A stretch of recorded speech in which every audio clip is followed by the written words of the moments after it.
"You're envious of your brother," my mother whispered over my birthday cake. "Then let him pay your bills," I replied dryly, and at that very moment, I canceled all the utility payments, credit cards, and the rent. My name is Tomas, I'm 36 years old, and I live alone in a quiet area of Zaragoza, Spain. I work at a small technology company. It's not a great position, but it's enough to pay the bills, including my parents. At least, it was until yesterday. Here's the truth. No one tells you what it really means to be responsible for the family. People don't value you. They just lean on you. You're like a tool they pull out of the drawer when something breaks. You're not the favorite. You're the one they call in emergencies, the one who always pays, the one they ignore until they need you. In my case, it all started gradually. First, I helped with a phone bill, then I paid several months of rent so my mother could buy her medications. After that, I ended up co-signing loans, fixing their internet connection from my apartment, all while working full-time. But this birthday dinner was supposed to be different. I hadn't seen them for months. I brought a bottle of wine and a gift for my mother. I even shaved and dressed nicely. I wanted to look familial, whatever that means. My younger brother, Daniel, was already at the house, of course. He always is. He never pays rent on time, only works part-time jobs, but somehow always appears in all the family photos. He's the one my father, Ramon, speaks of proudly at church. And there it was, parked in the driveway, a brand new hybrid SUV, a gift from them to Daniel. "You live too far to come back for the holidays," Daniel said with a smug smile when I walked in. "Looks like you'll be spending Christmas alone again." I didn't respond. Not yet. I waited through dinner, endured the trivial conversations, endured no one mentioning the Christmas cards I had sent. I waited until my father raised his glass and made a toast to Daniel for always being there. Afterward, he handed me my gift, a pair of cheap, rolled-up wool socks. "They're thermal," he said, "since you bike to work, right?" "Sure," I replied. It wasn't the socks that hurt, it was what they symbolized. I pay half their mortgage, cover their phone bills. I once sent them money at 3 a.m. from a hotel bathroom while on a business trip because Elena, my mother, said the heating had broken and they were freezing. And yet, I'm still the one no one sees. So I smiled, left the house, and made a phone call. The next day, their electricity was cut off. That's where the story really began. They started calling me 13 hours after the blackout. First my mother, then my father, then Daniel.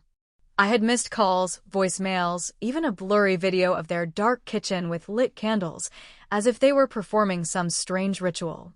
I didn't answer because there was something they didn't know, something it never occurred to them to ask. The electricity, gas, and water had been in my name since 2020. That year, Ramon lost his job. Daniel came home. Just for a while, I stepped in to help. A few months turned into years, and no one ever asked me when I planned to stop helping. Until I did. When the utility company confirmed everything had been disconnected, I leaned back in my chair, opened a can of soda, and watched the messages arrive. "You should have warned us. Your mother is freezing. Are you seriously upset about a pair of socks, Tomas?" That last message was from Daniel, accompanied by a laughing emoji. I took a screenshot to remember what that sounded like. Then a message appeared in the group chat Elena had added me back to called Family First. "Mom, can we talk like adults?" "Dad, you've made your point clear." Daniel, "Dude, seriously, grow up." "Mom, you can't turn your back on family. That's not love." Me, "You're right. It's not love. It's survival." And then I left the chat forever. Let me make something clear. It wasn't just about the socks. It wasn't even about the car. That was just the final spark. The damage had been accumulating for years. Let me tell you what that damage looked like. In 2021, I paid off Daniel's gambling debt for €1,500. He said it would be a one-time thing. Later, I found out he used part of the money to buy concert tickets. I replaced Ramon's laptop after he spilled whiskey on it. He didn't thank me, just complained that it wasn't a Mac. I paid €8,000 for Elena's dental surgery. Later, I learned she told her church friends she had paid for it with her own hard work and savings. And when I lost my own job for 2 months due to company layoffs, no one in my family called, not even to ask if I was okay. I didn't say anything then. I kept covering their expenses, kept transferring money, telling myself it was just until the tax refund came. I kept believing they were simply overwhelmed. But now they were sitting in a freezing house, hungry, confused, and I didn't lift a finger. Not until 2 days after the blackout, when a social media post made everything clear. Daniel uploaded a photo, him and Ramon smiling, next to a brand new grill, as if none of this had happened. The caption read, "We're still here, still a family." Some people only know how to be bitter. I didn't take a screenshot, I saved the entire post. Because this wasn't ignorance anymore, it was strategy. It was a planned move. So, I started investigating. I didn't have to look far. My father, the man who always said he was responsible with his finances, had been secretly withdrawing money from a shared checking account, the same one I opened when they didn't know how to pay bills online yet. At first, they were small amounts, €50, €100, minor leaks. But over time, the total sum reached €5,000. How did I find out? Because he made a transfer by mistake, €800 from that account to a car repair shop in Daniel's name, the same week he told me they could barely make ends meet. That's when I knew I needed proof. I printed the entire transaction history, the utility bills, the BISIM receipts, even one where Daniel sent €700 to his girlfriend, labeled for the cabin trip, a trip I hadn't even heard of. And that wasn't all. A month earlier, I asked my cousin Teresa, who works in cybersecurity, for a favor. I told her it was for a freelance project. She owed me one. So, I asked her to do a silent review. Was there anything unusual with my identity in the last 12 months? She found 2 red flags. 1, an attempt to open a credit card using my social security number. 2, a request to change the billing address for the home internet. The request had Ramon's handwriting. The backup contact number was Elena's. I wasn't furious anymore. I was focused. If they wanted to play dirty, I would play with precision. I created a digital file. I called it What Family Cost Me. Inside, I placed screenshots of Daniel's sarcastic posts, emails from Ramon silently asking me for help, voice recordings of Elena saying, "Well, you're better off than your brother. You can help." Photos of the birthday dinner with my empty chair. I emailed it to myself, BCC'd 3 trusted people, saved it on a USB drive, and uploaded it to the cloud. I didn't intend to publish it. Not yet. First, I wanted them to feel it. And they did. When their gas was cut off and Ernesto, the landlord, refused to repair the broken heating without full payment, they ran out of options. They called again. This time, I answered. Ramon's voice was tense, forced. He started with, "Tomas, maybe we all went a little overboard." I said nothing. He continued, "It's been a hard winter. Your brother has been going through a rough patch. He's doing what he can." "Perfect," I said. "Then, he can take care of your bills this month." There was a pause. "What do you want from us?" I replied, cold as ice, "Nothing. I'm just doing what you did. You treated me like a resource. Now I'm treating you like a footnote." And I hung up. That same night, I launched a blog. Title: My brother got a car, I got socks. Subtitle: How to draw the line when love becomes accounting. It wasn't revenge, it was freedom. And they hadn't seen what was coming next. At 6 o'clock on Elena's birthday, I showed up without extravagant gifts, just a cheap bottle of wine and a simple envelope. No warning, no heads up. They probably thought I had disappeared forever. But I didn't go there to forgive. I want to close this on my terms, to show them what it meant to live without me. Ramon opened the door with the face of someone who had just received a summons. "What are you doing here?" he said without emotion. I smiled. I came to celebrate Mom. Or was that invitation only for the real family? He stepped aside stiffly, saying nothing more. No greeting, no warmth. The room was full. Elena, Daniel, even Daniela, the cousin who always laughed at other people's humiliation as long as it wasn't hers. The food was served, the decorations impeccable. Everything looked perfect on the outside. I walked to the table and gently placed an envelope in the center. Daniel narrowed his eyes. What's that supposed to be? A few things I found, I replied in a neutral voice. I thought we should all see them. Inside were 3 items. 1. A credit card application in my name, approved 2 months ago. The name was mine, the signature wasn't. 2. A receipt for a €1,600 phone sent to Daniel's address, charged to my card. 3. A printed email from Elena's account that he had accidentally left open on my iPad last Christmas. It read, "Dan always covers it. He won't even notice." Ramon grabbed the envelope, reviewed the contents with trembling hands, murmuring that it must be a mistake. Seriously, I said, what are the odds that all those mistakes work in your favor? Elena stood up. We were going through a rough patch. You used to support us. What happened? I looked her directly in the eyes. What happened is that I stopped pretending this was a real family. I slid another sheet across the table. It was a screenshot of my banking app, sent by a former colleague from the branch I used to manage. It showed a transfer of €800 to a car repair shop in Daniel's name, directly from my account. Daniel went pale as a ghost. I thought it was your secondary card, he muttered.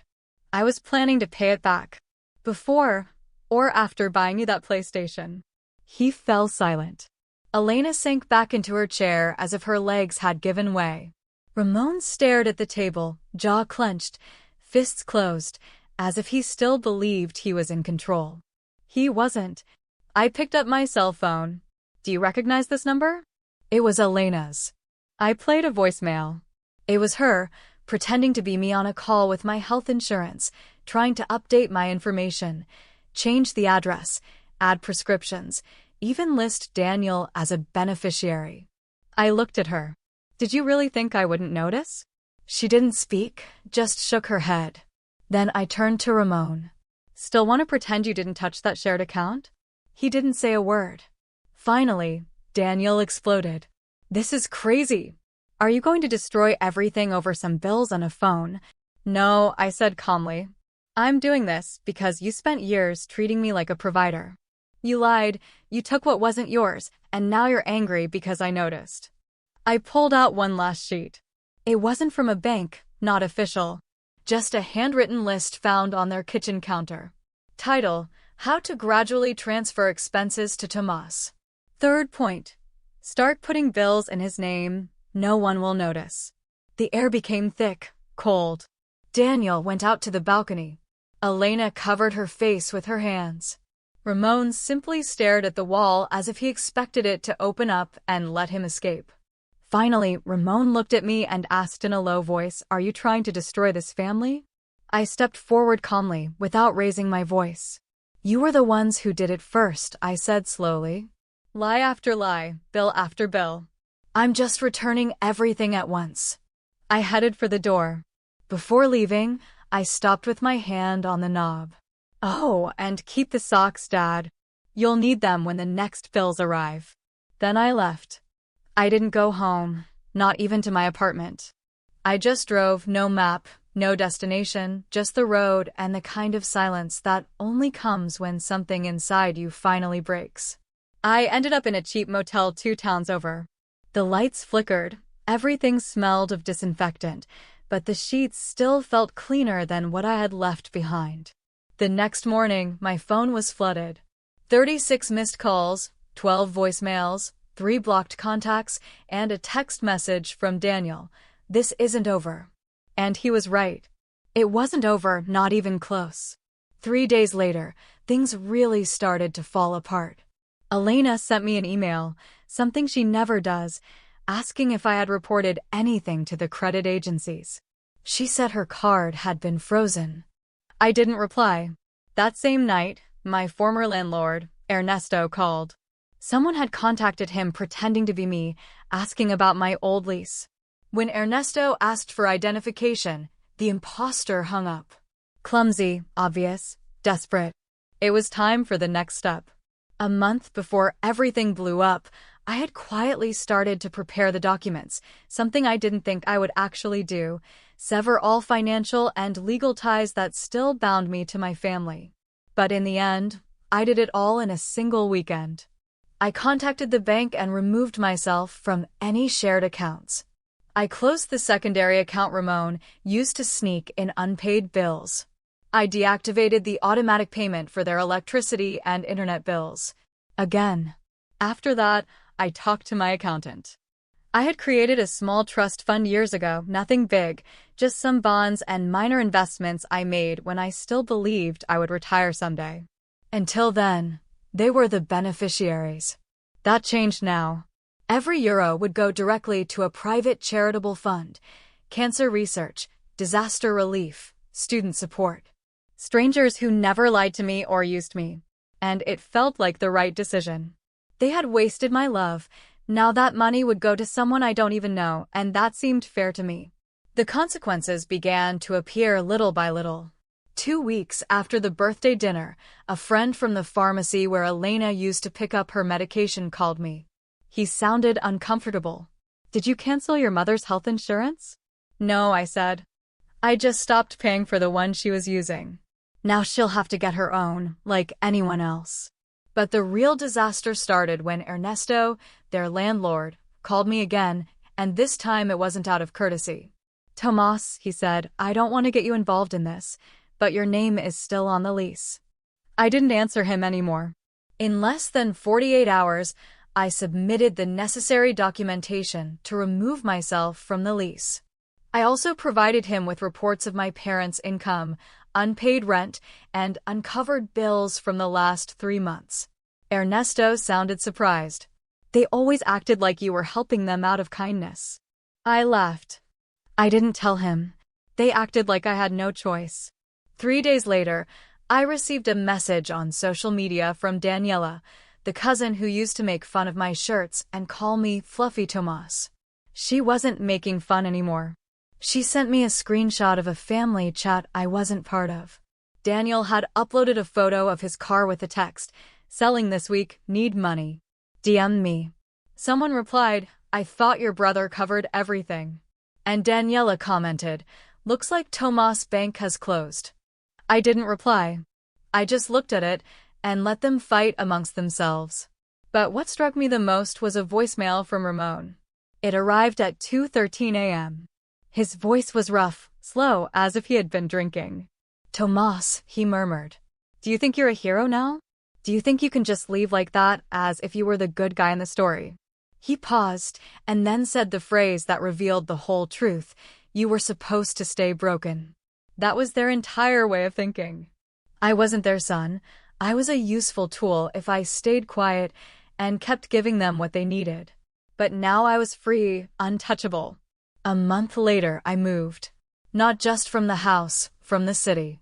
No forwarding address, no notifications, not a single piece of information so the family could track me. I rented a new apartment under a different name.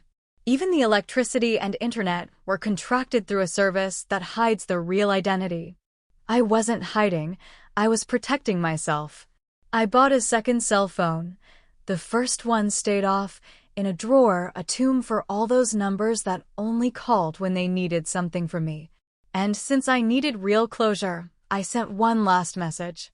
A handwritten letter, no return address. I mailed it to their house. Inside, a copy of the lease cancellation and a small sticky note with just 5 words, "Find another financial life raft." I didn't sign it. There was no need. They knew perfectly well who it was from. Weeks passed, then months, and the silence wasn't terrifying. It was peace. No surprise emergencies, no guilt-ridden birthday messages, no late-night calls feigning interest. Just me, my new job, my space, my calm. And I discovered something. True peace sounds louder than revenge. It's been 6 months since I left that house with only a small envelope and a silence so deep that it leaves no room to return. During this time, I understood something that no therapist, no online guide, no uncomfortable dialogue could truly explain. Real closure isn't kind. It's not hugs or apologies. It's not a chat with hot tea in a therapy room. Closure is harsh. It's sharp. It's like grabbing broken glass with your hand and feeling it cut you as you finally admit that it was never perfect. They still try to contact me from time to time. Not Elena. Never face to face. Too proud. But I've noticed the signs. An old high school classmate forwarded me a social media post. A dark, blurry photo of a dimly lit living room. The caption read, "It's sad when those you raised forget who lifted them up." Vague, bitter, crystal clear. Daniel liked it and left a comment. Some people only show up when the lights work. I almost laughed. As far as I know, their electricity is still off. Do they think I'll be the one to give in first? Do they think I'm still the one who drove 3 hours to bring Ramon his blood pressure medication, the same one he later mocked, saying stress is for the weak? Do they think I'll end up sending something? A short message, an email, a simple "I hope you're well" as proof? But there's something they don't know. I'm not thirsty anymore. I've started over. I live in a bright space, light walls, dark floor. My bookshelf only holds the stories I want to keep. There's a quiet cafe a few steps away. Ruben, the waiter, knows my name but nothing about where I come from. My fridge is full, my bills are paid by me, and when the phone rings, I only hear from the people I allow in my life. I've never missed being the life raft. They lost more than my presence. They lost the idea that they could always count on me to clean up their mess. Now they have to face their own chaos, and it's already showing. The rumors started piling up. The aunt who always laughed when Ramon joked about my supposed immaturity called me. "I didn't know things were so bad," she said. "You could have said something." I hung up before she said more. She knew. They all knew. But pretending it was funny was easier than intervening. The last time I heard from Ramon was through a handwritten letter. Sloppy handwriting, blue ink, 3 whole pages about family values, the weight of surnames, how we all make mistakes, and that we could still fix it. I skimmed it and tore it to pieces. I returned them one by one envelope per fragment, no return address. His response was shorter, full of rage. "You'll regret this. Whether you like it or not, you're still my son." My last message was a single sentence printed in bold on a blank sheet of paper. "I was never your son. I was only useful to you." And since then, absolute silence. Last week, I changed my number. New SIM card, new contacts. No one who treated me like a paycheck with emotions has my new number. I didn't make a post, didn't announce it. I simply cut them off like discarding an old piece of furniture. But I left behind a single reminder. Not for them, for me. I bought a doormat for my new door. Gray, plain, black letters in bold. Not your emergency exit. That was the true end of this chapter. Not with shouts, not with dramatic reconciliations, with silence. Not the peace of fixing what's broken, the peace of walking away so far that nothing can follow you. Because healing is always about repairing what's broken. Sometimes it's closing the door from the inside. And sometimes the most powerful thing you can do is never go back.